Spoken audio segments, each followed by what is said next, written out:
Michael. There you are. How do I sound? Oh, clean as a bell. Oh, that's so good to hear. Clean as a bell.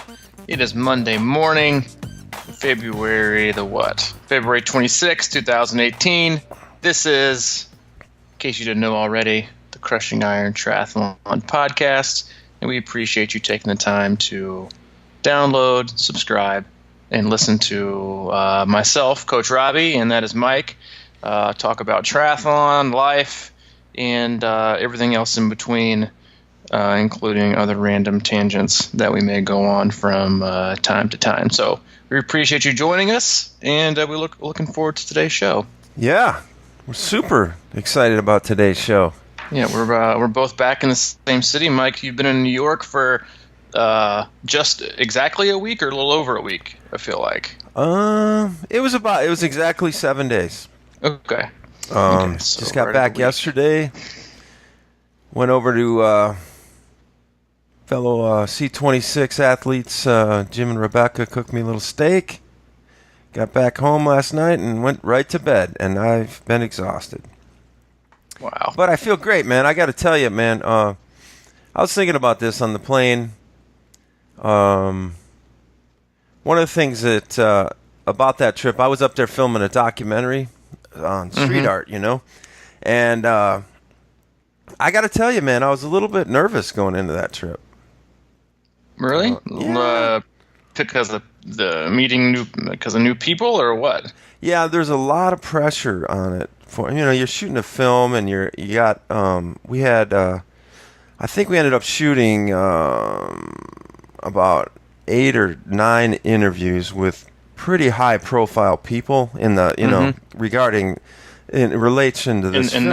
in that industry. Yeah, like some pretty big artists, and then also pretty big Metro person, and we interviewed an attorney, and she happened to be Jay-Z's attorney, and so all these things started kind of coming together, and as the videographer and light guy and sound man and all this stuff, and we're running and gunning all over the place, I just felt the pressure, and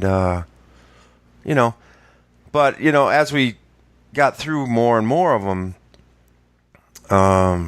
I started feeling less pressure. And then, but the key is when we left and I was leaving to come back, I was just like, I felt like it sort of like changed me a little bit, in a positive way. Mm-hmm. The whole experience, and I thought, well, that's what life is about, really, is about doing stuff you're afraid of. Yeah. And sometimes we get into these pockets of, comfort zones, which are nice, but don't you think it's important to push out of there? And, sometimes you need that force. I wasn't like, part of me was thinking, I don't know if I want to start doing these things again. And I think I was just talking myself, like I was trying to talk yourself out of it because some of it was going to be uncomfortable or unknown. Yeah, absolutely. Yeah. I think we all do that from time to time. Yeah, and I just think there's a really nice parallel there because, when I signed up for Ironman, it scared the crap out of me. When I signed up for my first triathlon, it scared the crap out of me. But these things have all made a huge difference in my life. But I don't know. That's just food for thought, I think. I just wanted to bring that up. And actually, I got a text from a buddy who I met. Remember that back at Rev 3, that real cold year? Mm-hmm. Of course you remember that. It was cold. Speaking of scary. Yeah. It was super scary, super cold, but yeah, I definitely remember that year. It was like 2012 or 13, yeah. That was one of my very first triathlons, and the water temperature was 55 degrees or something, and it was raining the whole weekend, and anyway, I was super afraid of that, but I got an email from a guy I met there, and we've been in touch through triathlon, and great, and it's actually a text, and I won't mention his name, but he says, hey man, I've finally been out of this little funk I've been in, and I have your podcast to thank for it. I've been listening a lot and catching up, and It's great stuff, and I hope things are well with you. So I just thought that was cool. It's not a iTunes review, which I was thinking that we wanted to mention anyway. It'd be nice if you have time to get in there and set up an iTunes review for us. That really helps us, helps other people find us, and those are the kind of things I think the podcast can maybe help people do, inspire them, and maybe get them out of that comfort zone a little bit. Yeah, I think. I mean, I know it. Like you said, I know it does take time, but it definitely helps. I think the biggest thing really is, it helps promote the podcast. We don't make any money directly from the podcast, like via sponsorships or commercials or whatever that a lot of podcasts do. But in terms of connecting other people with the podcast that are like-minded and have the same intentions and mindset and, even like a belief system and how they're trying to go about their way of learning, the ins and outs of this very difficult and sometimes overwhelming sport. It's a, you may not think it is, but every time you leave a review or take the time to do that, you are opening the door and making it easier and more accessible and almost our podcast more noticed, so we can continue to grow our community. Whether you're a part of our closed Facebook group, you can search Crushing Iron Group on Facebook, and whether you're part of that or not, it's just really a way that you can, without having to, network and do whatever, to allow people the opportunity to check it out and be interested and then see if they want to be part of it or not. So it's great help.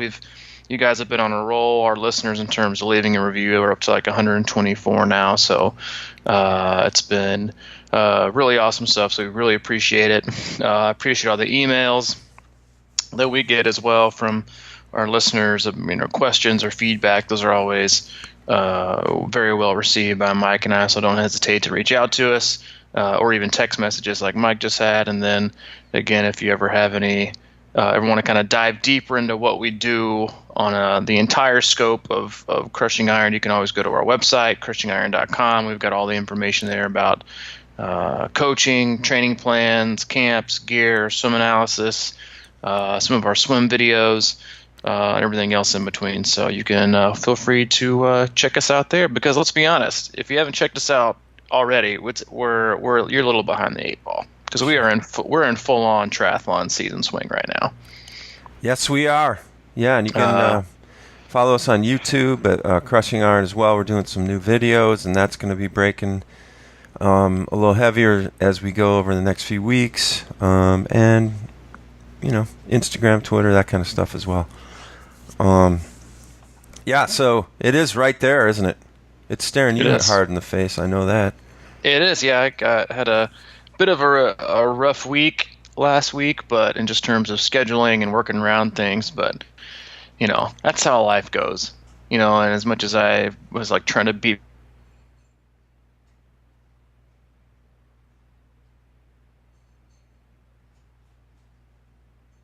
totally dropped.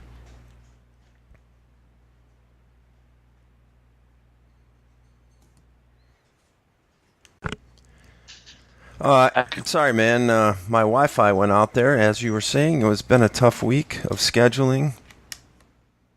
Oh man, yeah. Been a very rough week of. Well, not terribly rough, but Hayden was sick Monday through Thursday, so he was home from daycare, and that pretty much threw me for a loop in terms of scheduling training, because I really try and do a good job of getting all my sessions done before Allie gets home from work, and then limiting really stuff on the weekend. And but did the best I could and tried to fit things in when I could and where it was appropriate without taking too much time away from the family. And just looking back on the week yesterday, I was still able to get in like I think close to 12 hours. So I mean, it can't beat yourself up too much. I got in the quality sessions that I feel like I needed to, and so I'll just kind of wake up this morning and get back at it. So it's just it's hey, yeah. That's how it happens. Life happens, and you just gotta do the best you can and move on, and don't sweat it, and and not because it's always interesting when things like that happen and you're like everything is going easy, then you're ready to ramp it up, and then like lo and behold, like every single time something's, oh, hey, by the way, just when you thought you were in control and wanted to ramp things up, I'm going to go ahead and remind you that, every journey is different and everything different is going to happen. And so but when the stuff like that happens, you tend, with your idle time, when you can't do things, you tend to like compare things or rearrange things or think, okay, well, maybe this goal is unrealistic or maybe I shouldn't. Because most of us that do this sport or any really kind of endurance sport are type A. And so like we like things the way that we like them. Like we see our schedule set up Monday through Sunday, like, all right, that's perfect. That's how I want to do things. And then like you have to change one thing and you're like, oh my God, the whole week's falling apart. It's like I have to move one session, do one thing. And I think it's really important. And I've had this conversation with a couple athletes this week, and I thought it might be a decent topic for today. But in terms of just really taking ownership of your own journey. And really, I saw a quote this morning too that kind of reminded me of it. But the quote was, "What I've learned is that the challenges that fire me up don't need to have any significance to anyone but myself." And I thought about that earlier this week as I was having some discussions with some other athletes. Was that you need to own your own journey in terms of the sport and even in life, honestly, and for sure in life. Yeah, for sure in life, even more so in life than and especially like in the age we live in, and it's comparison and your journey against my journey against your journey, and like who's better and who's worse and who's more glamorous and who's doing more. It's like you need to basically just own your own journey and just don't give a shit about what anybody else thinks or what anybody else says or what anybody else is doing about theirs. And we always try to look, oh, well, they're doing more, or we have to have like a caveat, like, or we have to have like a list of reasons of why our journey is this way, because we feel like we have to explain it to people. Or your goals, we have to know them and like really, really have them kind of entrenched in our psyche of like what we want to accomplish here. And then we don't feel like we have to tell people. We have to feel like we have to explain why or how we're going to get there or why it means so much. But the reality is that if you have a goal, if you have this journey that you're on, you don't need to make apologies to anyone else. You don't need to explain it to anyone else, why it's important, why it's not, why you want to do this, or why you're not doing something. Like you hear this phrase all the time. Yeah, I'm just not doing any fulls this year. I'm just going to stick to 70.3s. What the hell's wrong with that? Like nothing. I know that's a good. But you see people all the time like, oh, I'm just doing 70.3s this year, and you're like, what the fuck is wrong with you? What do you mean you're just doing 70.3s this year? That's still a pretty big deal. But you feel like once you've like gone to that, like gone to the like the Ironman summit, everything else is like all of a sudden diminished. Or you've only signed up for X, Y, and Z this year, and then you're scrolling through social media and you see so and so or your like local tri group arch nemesis that's doing these races, and you're like, oh, maybe I'll do that race. And nothing has to do with yourself. Zero.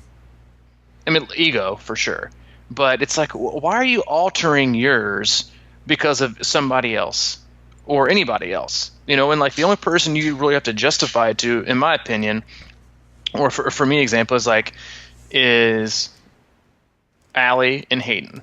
And that's in the aspect of how much time and effort and training I take away from my time with them in terms of feeling good about my journey. That they are literally the only two people. There's another dime in the bucket for Mr. Probs last week, our iTunes review. But they're the only two people I have to justify it to in terms of how I feel about how I'm doing. Anybody else, it's for me. It is 100% for me, and you should have no apologies whatsoever to anyone else, whether how little you feel like you have to work, or especially how hard you're working. Why are you working so hard right now? Like it's just the off season, and then you're like, well, why am I having to explain myself to these people? Questioning why I'm doing and why I'm working so hard when it's my journey and I'm the one with the pen, I'm the one with the paper, I'm the one writing it, and it's mine.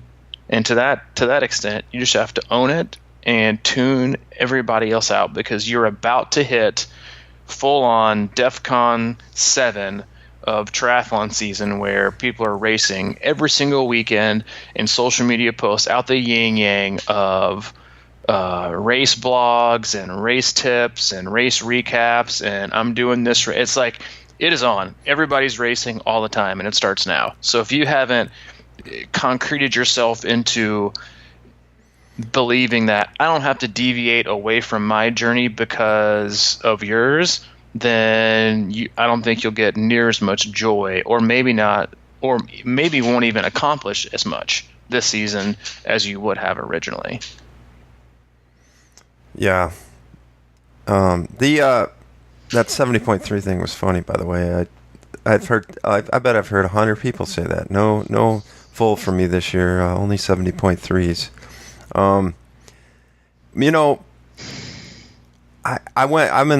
I had a similar week in the sense that it really was almost impossible for me to work out, and the only thing I really could have done, I suppose, is run around Brooklyn a few times, and I really wanted to, and I had sort of planned on it, but it was. Did you say something? No, I didn't say anything. Oh. I really planned on it, but it was rainy a lot, and we were just moving so much. And I mean, I was working 12-hour days. We were in the car. We hit all 5 boroughs and upstate New York during the 6 days of shooting, or 5 days of shooting. So it was just exhausting, and I had a pretty good couple weeks leading up to that training wise, and I kind of was like, man, here we go. You're right. Life happens. Stuff gets in the way. Things throw you for a loop. But man, I just, for some reason, I was so into what I was doing, and like I said, I'd sort of taken this leap out of my comfort zone, and I was just diving in, and we were doing all these new things, and I was experiencing all this new part of life, and at some point, I was like, I started getting more excited about coming back and getting on the train again. Not from a grind perspective, but I just started feeling better about everything. And I was sort of more excited about training again. And I really think that's a direct relation to, like you're saying, just to design your own life, write your own life. And, your journey doesn't have to be explained, like you said. And that's kind of what you start feeling more like yourself, and confident in yourself, and I'm not concerned and worrying all the time about one race that's just sitting out there. You got to kind of get that out of your head and start just doing what you want to do, and there's real power in that. And I think that's not only power, just it's almost mandatory in life. Let it go. And just do it. You know what I mean? That you don't need excuses and explanations for everything. You just need to do stuff that you want to do. And it's going to help. It's going to help bring everything else together. And I just, personally, really needed a change of scenery. I needed I think that's the other thing about triathlon, right? Is you get in it and you can't really, we talk about this almost constantly, but it's that, your why, developing your why and really sticking to your why. And you're huge on that. And I think a lot of times we get lost in the, multiple years of training, doing this stuff over and over. And then you want to kind of add fuel to the fire somehow. And maybe that's where those crazy race ambitions come in or whatever. And it's just sort of you're trying to, maybe trying to push yourself out of your comfort zone a little bit by overextending, but it's not necessarily the way to do it. I think you should push yourself out in other places sometimes, and keep the balance within the world of triathlon, and keep the love and the joy in the sport, and then just inch yourself up better in a more enjoyable way. Yeah, I think that's the only that's the only way for it to stay enjoyable. It's like we all have these we're always writing a book. You're always writing and taking part in the story of your life. And you may have although life's going to happen and your story is inevitably going to change, you may have your race story planned out for the whole year. You're concreted in it, you're training for it, and all of a sudden you see somebody else's story and you're like, okay, I may want to go ahead and rewrite chapter 10. and I'll just change this for so. And like, why? What was so wrong? Like, just because you see another story or another triathlon or life personal journey that's so good or so whatever, doesn't mean yours isn't. And doesn't mean, and it also, and more importantly, doesn't mean that it'll be just as enjoyable or just as right for you. Like, that's that envy that we get in life where you see somebody and they may look happy or their journey in their life may look awesome, and you're like, God, I want that too. Right. But but who's to say that if you switch roles, you'd even be like remotely happy? And so you're wishing someone else's journey on yourself, and that's where and that's when, in my opinion, it becomes even harder to take ownership in terms of accountability and motivation and commitment and being really true to how you want to compete and how you want to train and the standards you hold for competing in your races that year, is because it's no longer really about you. It's about integrating yourself into everyone else's journey to either keep up or to show off or to be better than. So you really don't even get anything in return. And like you said before, like triathlon can be like an all-consuming thing. Like there's websites, there's blogs, there's podcasts, there's your friends, there's close Facebook groups, like there's text, like it's literally everywhere all the time. And I think, and I think one of the more important things I've had to do in terms of kind of shaping what I was doing this year and how I wanted to go about it was like, if I let it, my 100% of my life would be about triathlon. Right. It's my job. I train. I keep up with things, like, and then it's like, well, what else do I have? Like what else is enjoyable? Like what am I? Like I have nothing left for myself, and so I've decided to go about things a little bit differently, this year in some certain areas, not totally, but like to make sure that I keep things for myself. Like I want to write my own book this year, and I don't necessarily want to share every single word of it, or my plans for what I want chapter 20 to be or whatever. And like, so I have to keep things so I can know that I have something for myself, because ultimately that's what gets yourself out the door to go train, is you. Just you. When nobody else is looking, when nobody else is to compare to, when your friend isn't there, when your arch nemesis isn't there, when someone's not going to be at the group run, like that internal versus external motivation is that can be like the difference in driving you towards a goal, like solely that you can totally own on your own. Like, and I get it. We all have both, I believe, internal and external motivation, but the more external you need, and need is the key phrase there, or the key word. Yes, we all have external motivation. I have external motivation for sure, and I use it when I need to, but it's not what gets me out the door every morning. It's not. I don't walk out the morning to go for a run because if I don't, then so and so will see that I didn't run today. Or because so and so won't see me somewhere, or because I want to beat so and so in a race, or I want to look faster, or I need to be. Like, I walk out the door every morning when I go run because I want to, and because I'm committed to trying to do things differently and get better. That's it. Now, am I like that every morning when I wake up? No.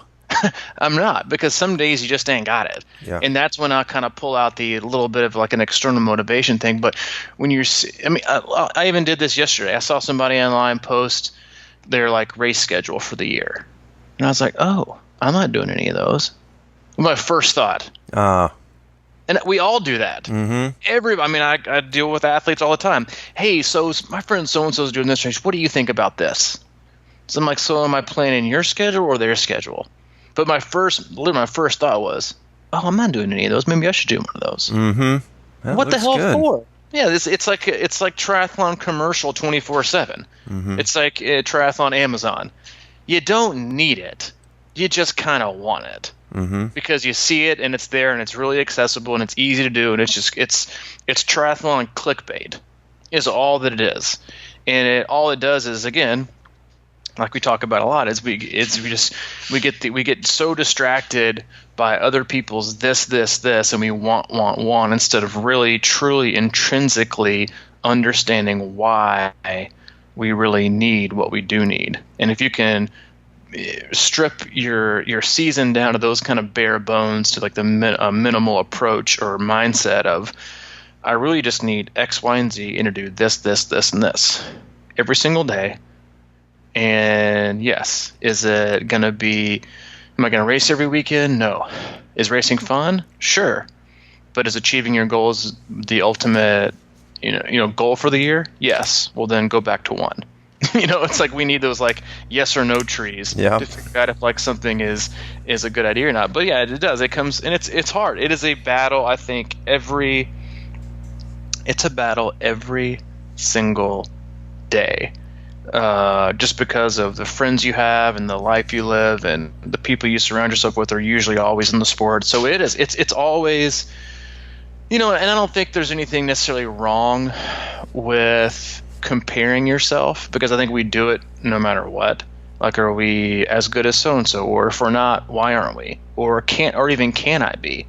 But it's when you start to make judgment or deviate from plans based on someone who's not you, then that's when it no longer becomes something that you're writing. You're just kind of, doing your writing, then you're sending it off to the, triathlon social media publisher to basically change every other word of it and then go out and put it somewhere, and it's no longer yours anymore. Yeah, I mean, let's face it, you wouldn't worry about what other people think anyway if you realized how little they actually think about you.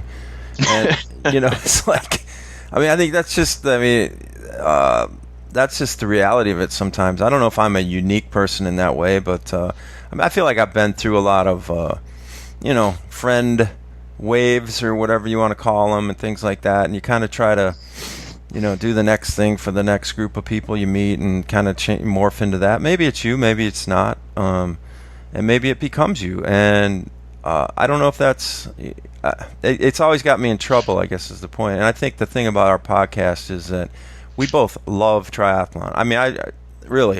It's a huge part of my life, obviously, a huger part of your life, because you're dealing with so many athletes every day, and it's the most awesome thing. But it's not about, it's so much more. I think that we both have been through so much in this sport that has kind of tangled our webs or thrown us out of whack or something like that, that we like to keep one eye heavy on writing our own stories and not becoming defined by our races and what have you. I remember the first for a long time, and it was all about finish your race and run over to check results and all that sort of stuff. It was like, and I thought the whole conversation after races was going to be about, what was your time? What was your time? What was your time? And nobody really cared, They just didn't. I thought I did one of my early Olympics. I thought, wow, man, I surprised the hell out of me. And it didn't surprise the hell out of everybody else. And they were happy for it. I'm not saying they're not happy for you, but it doesn't have to be a defining moment. And I just think it's just another step on the ladder. Every time you go out there and race, and every day is a step on the ladder to that race, and it doesn't have to just be that race. If you can, I love how much you talk about just enjoying small improvements and being able to enjoy training. I think that's really more what this podcast can be about at times than anything, because that. I'm only doing 70.3s this year is like is a direct. It basically you might as well just say I kind of hate triathlon right now.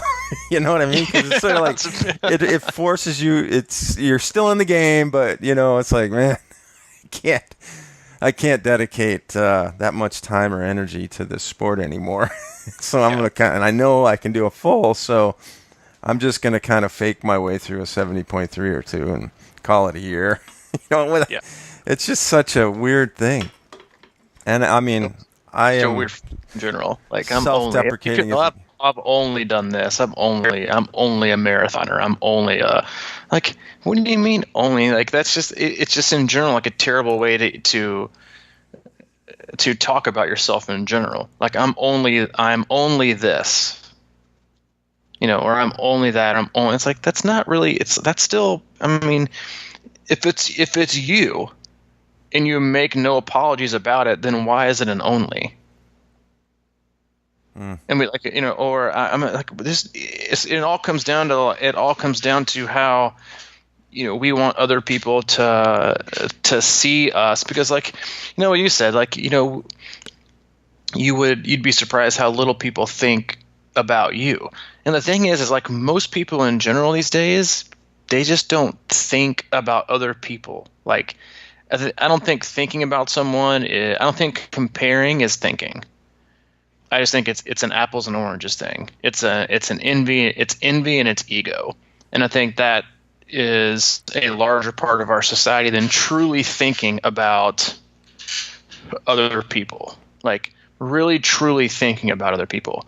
Are you concerned with perception? Okay, you might be. But in terms of like really thinking about people, then you might see, then if you actually choose to do that, then you might see people differently. You know what? That person, like, no wonder they're able to accomplish this. Like, good for them. Like, they have this going on, they have this going on, they've really overcome a lot, man. Good for you. And so the first thing is, oh, I can't do that. Or look how slow they are. Mm-hmm. Like, what the hell?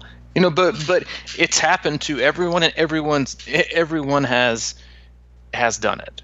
Whether you want to admit it or not, but I think it's in like a lot of people have been kind of in their, triathlon cocoon the last few months. Like nobody's really racing, nobody's out doing things, not a lot of pictures to post, not a lot of race results to post. The sun's out, it's getting warmer, we're about to be outside, races are coming, they're like next month. Now it's like full on onslaught. And if you aren't, whether you're on social media or not, or how much you're on it, or, it's like you better be full on prepared to protect your journey and don't feel like you have to defend it, but just be really, really, really confident that it is the right one for you. Because there is like, are you going to have turns and mountains and valleys and obstacles along the way if you're like racing towards the total end of the year? Absolutely. But you want those to be just because things come up, not because you got sidetracked and saw so-and-so going down the alley, so you turned right too. Mm-hmm. Because when you get to the finish, your season needs to be an action, not a reaction. Oh yeah. And that is, the best triathletes that I know that are the most successful are triathletes who take action, not triathletes in reaction mode. But so-and-so's doing this, or so-and-so's racing this, and so-and-so's riding this, and so-and-so, it's like, like an athlete of the day, and I get this question all the time, and I totally get it. All my friends telling me I need a tri-bike. Yeah, that's a good one. Like, first of all, tell them to go spend their own damn money and buy you a tri-bike if you really need one that much, and they're your really good friends, and tell them to go buy your own tri-bike. Like, you need a tri-bike. Like, they're nice to have. And they have some advantages. And then, first and foremost, don't tell athletes that tri-bikes are easier to go up hills on. Oh, yeah, don't tell them that. In fact, you absolutely need a... That's the advice people give. They gave this athlete. They say the tri-bikes to go up hills are easier. The fuck out of here. Are you serious right now? It's the worst advice. One of the worst advice I've ever heard. Like, the reality is you don't only need a tri-bike. You need a tri-bike and a road bike. Yes, you need a tri-bike, road bike, you need race wheels, and a power meter. And frankly, I have a very strict policy. If you don't have at least 3 bikes, 2 sets of race wheels, and a power meter, I can't work with you because you have to have them. It's like, what the hell? But it's like, first of all, why do you need Like, you may think you need one, but if you're listening to this podcast, chances are at some point in your triathlon career, you've been on your tri bike with your big pointy helmet on, wearing your spandex suit, in your with your race wheels on, and some 55-year-old lady has come blasting past you on her road bike sitting up. And you're like, but I got my pointy helmet on and my race wheels, even though it's windy and I have to be sitting up. And like, but I thought I needed this. Like, yeah, those race wheels aren't going to help you when you're going 15. But it's just like, everybody, I need. Well, no, you don't. Like, just do what you're doing. And that's the other thing triathlon, triathletes are great at is unsolicited advice.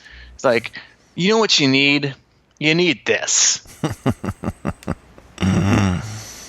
Why? Like, I honestly, like, and I would imagine I'm like one of the very few coaches just like, do I need this? No, you don't need it. You're fine just the way you are. Like, stop looking for stop looking for more things to need. Stop it. Stop looking for more. Like, stop. Like, but that's the thing. That's the world we live in. We want, or I want more, because that's just going to make it this. But like, do you really need more stuff? Yeah, you need to get your ass out the door. Exactly. Like, what you need to do is you need to start being consistent and start training right. You don't need to do this. You don't need to spend $5,000 on a new tri bike. You don't. And what is it really going to do for you? Like, do I feel like I need this? Was anything wrong right now? No. Then what the hell do you need it for? Like, why? Ask yourself why first. Don't just. But yeah, it's triathletes are the queens of, yeah, but what you really need is this. I'm like, what is that? Oh, well, it's these new pair of sunglasses that show my cadence and power through the lens. Do they have those? They probably do, right? They do have those. I'm like, all right, you definitely need this. I'm like, what is that? Oh, it's this new thing they came out with, and you can take 2 gel shots of it and run for 6 hours. You need that. I'm like, I mean, what do you? I don't even know what you're talking about. But it is. It's that reactionary, and like the greatest place you can find it is like the pre-race pasta dinner. Oh. Which I absolutely despise, just because it's so much nervous energy. Like, this is just me personally. I think they're great for athletes, especially if it's your first time and it's a bigger race. Like, it's a pretty cool scene. Yeah, I like it socially. But socially, yeah, because you're such an extrovert. But when you sit down and you sit down at these tables with these random ass people, and you start hearing about 10 different nutrition plans, 10 different race strategies, 10 different bike setups, 10 different pairs of running shoes, 10 different long runs and long rides and swims and experience levels, and you leave the table thinking, oh my God, I'm not even going to do well. I'm screwed. I'm screwed. Yeah, so your doubt. Doubt, everything doubt meal. Exactly. The meal of doubt. It is the wheel on the table of doubt, and it is. But you're always going to hear those things because we're also entrenched with the ability to have, or we set ourselves up to absorb so much information versus our friends and text messages and social media or email blasts or whatever, that you need this and you need that. And like, but the more concreted you are and confident and just honestly just satisfied in what you have and what you are and what you've decided your journey is going to be, then the volume tends to go down on that noise, and you just delete the email, or you ignore the text, or you just kind of go along. You're like, yeah, good for them, or no thanks, or yeah, you have fun racing. I'm not. I'm going to go do this. Instead of that triathlon peer pressure of needing more and having to have more and wanting more and changing this and changing that, and just there's just a lot to be said with doing it the boring way. Yeah. And it might be it's boring to so many other people, but to you that it's the way that works or what's right for you, and it's what makes you happy. And that is all that matters, is if it makes you happy and you feel like you're on the right course. You don't have to justify it or explain it to anybody. You sure don't. There's such a great little analogy here around that, based on my drumming history. And I've told this story, I think, before, but it reminded me of it again. It's like, you don't need... When I started playing drums in my 30s or something, just because I always wanted to try it, and I bought a little $100 drum kit off of Craigslist or something, and I started playing once in a while and hacking around. I wasn't working on the little things, you know. I wasn't working on my tempo sets and... you know, my slow days, and I wasn't working on the fundamentals very much. But one night I was out with some friends, and we went back to my little drum space, and I said, yeah, you know, I've been trying to get better, but this drum set is a piece of crap or whatever. And I happened to be with one of the best drummers in town, you know, in my little town of Rockford, Illinois, if anybody out there is listening. And he goes, what's wrong with it? He goes, and he sat down behind it, and he made that thing sound like he was John Bonham. Man, I mean, that thing, that little $100 drum kit sounded unbelievable. You know what, that dude, he probably could make a, you know, Pickle Bucket sound great or whatever. But you know what he did and I didn't do is he played drums all the time, and he worked at it. You know, he played and worked his craft, and it's like, it's just that equipment analogy. It's like, God, how much stuff do you need? You need to work. You need to do the work. And figure out ways to make it enjoyable and see the pleasure in gains, small gains, and staying within yourself and not overdoing it, trying to, you know, be like me trying to play some crazy polyrhythm triple time crazy beat when I'm not ready. You know, that's like going on a run that you're not ready for, you know, a longer run, and that's just, it always discourages you and rips apart progress when you step way out of that capability place. But you know, there's a fine line, I guess, there between stepping out of your comfort zone, and you know, at some point you're gonna have to put those drums on a stage and play them live in front of people, and that's how you get better too, you know. But that's awesome. But here's the thing, like, you should always think about it this way. You can make all the excuses you want to right now for what you don't have. So what's your excuse going to be when you finally have it all? That's a good point. Like, oh, I've only got a road bike, or I don't have any race wheels, or I've only can train this many hours, or okay, well, what's going to happen when you got it all? What excuse are you going to have then? And yeah, you know, I get it. There's always going to be, we're all going to have advantages and disadvantages in life. Always. 100% all the time. You're going to have advantages and disadvantages if you compare to someone else's life, or what they have or what they don't have, or what you want or what you need. But it's like, okay, but if you're a person who looks for excuses, you're always going to look for excuses. So just flat out say, you know what, I'm just making an excuse. Don't make it about the object. Make it about the reason behind your excuse. Because if that's your approach to things, or training, or what I don't have or what I do have, then no matter what you have or what opportunities you're given, you're going to find a way to make an excuse. You know, listen. We all know that person who's never had a good race, because they always have an excuse at the end. Mm-hmm. We all know that person. You're probably listening to this podcast right now. Evan, the excuse triathlete. You know, and if your name's Evan, it's nothing personal. But it's like we all know the person that always finds a way to have an excuse. And the fact is that, like, if you choose to just find a way, like you were telling about your drums, like, they're just not good enough. Like, my bike's not good enough. Yeah, but you shove it underneath the legs of somebody who works their ass off 7 days a week, guess what? That bike's going to take on a totally different shape than if you were riding it in a person. Or, you know, I'm never going to be good at swimming. I'm just now picking it up, so I'm just never going to be good at it. And then you look at a person who had the same, who comes from the same like non-swimming background, look at them churning out 130s, and you're like, oh, well, I guess it's not really just about the work, or the alternative story that I told myself.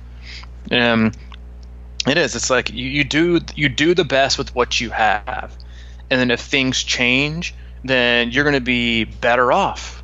Or if things get difficult, then you find a way to. And like there's so much of my life I've had to change with. When you get married, everything changes. When you have a kid, everything changes, and like you just have to.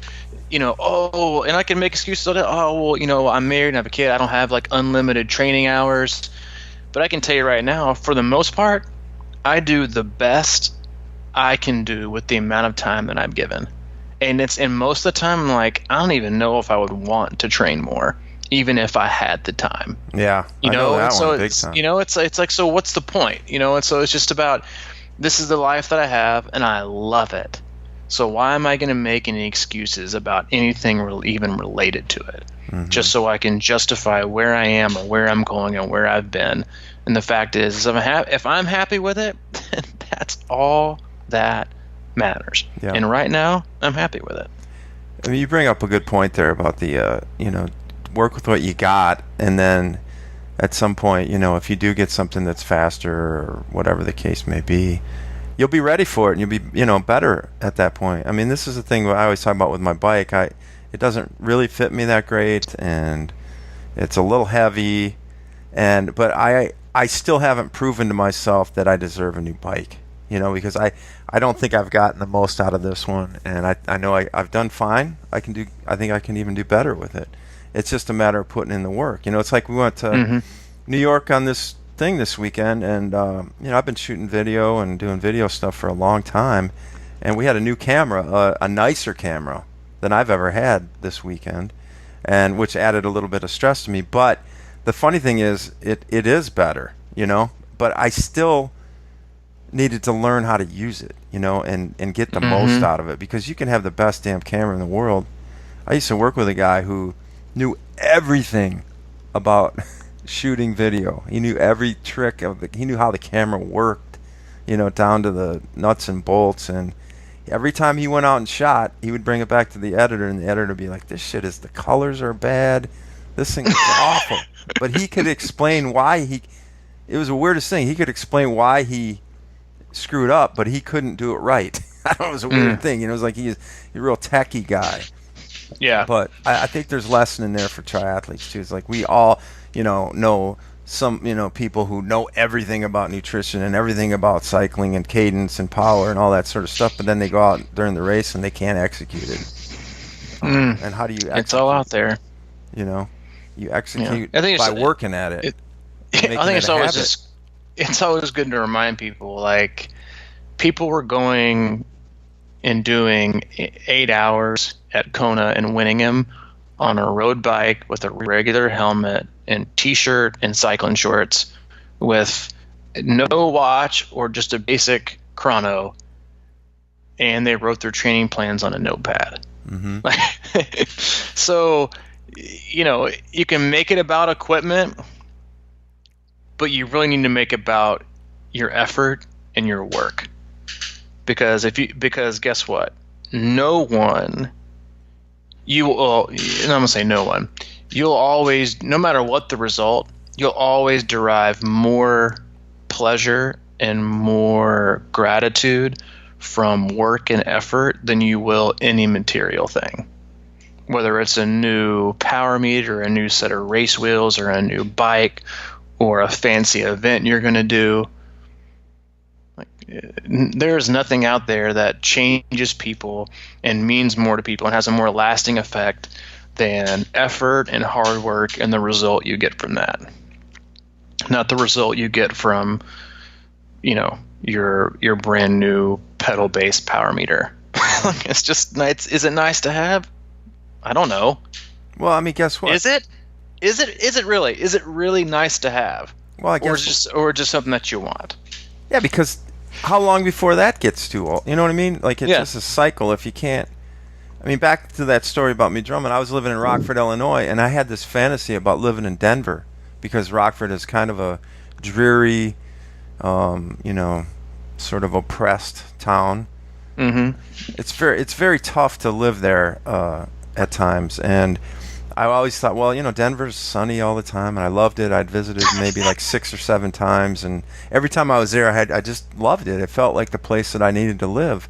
But I never let myself go there because I thought that was the pedal power meter. You know what I mean? Like it wasn't what I really needed. What I needed to do was work on my shit.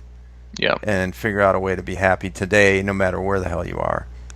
And that, my friends, is something. Well, it reminds me of something my grandfather always told me. He said, or he would ask me anytime I wanted to make a decision or I moved twice. He said, "Are you running away from something, or are you running to something?" Yeah, your grandpa. And yeah, he's a stud. But it's just like, yeah, can you do better and do just as much with where you are now, or are you just choosing that you don't have the resources and that's your excuse, so somewhere else will, when the common denominator is you all the time. And everything we do, the common denominator is always us, whether it's effort or no effort, excuses or no whatever it is. Always look at the mirror. It's always us. Own it. Do the best you can. Enjoy the ride and make no apologies. Right. Yep. Don't go out of your way to buy that new piece of equipment. Go buy yourself a desk and write your own story. Ooh. How about that? Yeah. Oh, yeah. I like it. We'll end it with that one. All right. Drops mic. I knew if we could talk long enough, we could come up with an ender.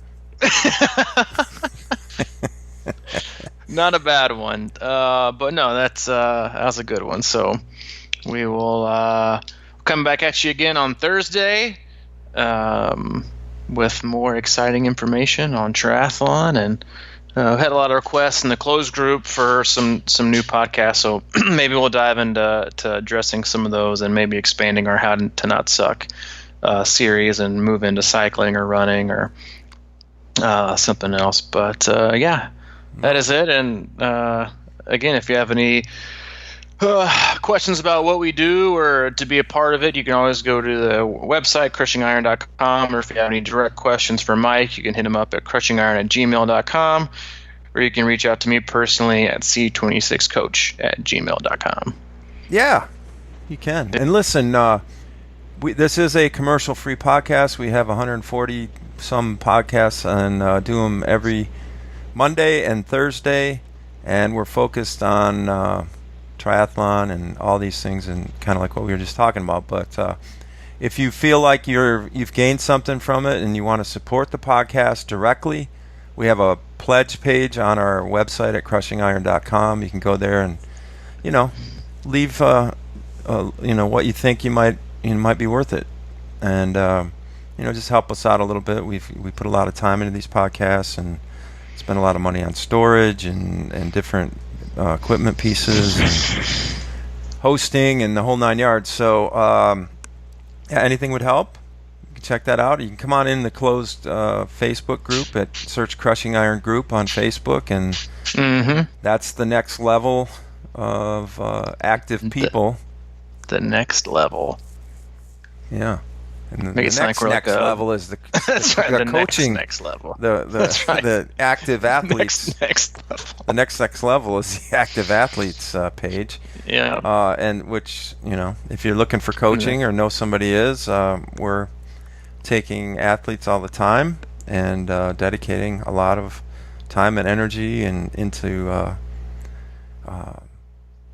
helping them be better racers and deal with questions, and it's an open pipeline communication wise, and some good stuff there. So that's all at crushingiron.com. Pricing's there, and I don't know if we have any camp openings, but that's a great way to step out of your comfort zone. August is the only. We got April and June camps are sold out. August camp is open for business. Yeah, I think that's a great way to step out of your comfort zone. Come to a different city, work with some people that are going to be working hard, and get to meet some awesome people, and put in a good, challenging 4 days. Alternative vacation in Nashville, Tennessee. Alternative vacation. I like it. Yeah. You can do whatever you want. Nashville's a great place, and we've got awesome venues at the August camp. Some of the best places to ride and run and swim. You'll love it. Yeah, we're super close for April camp, so pumped about that. We'll be coming to you shortly from Nashville, April 11th or 12th, I think. Sounds good, man. All right, man. Have a good rest of the day. Yeah, you too. Thanks. See you.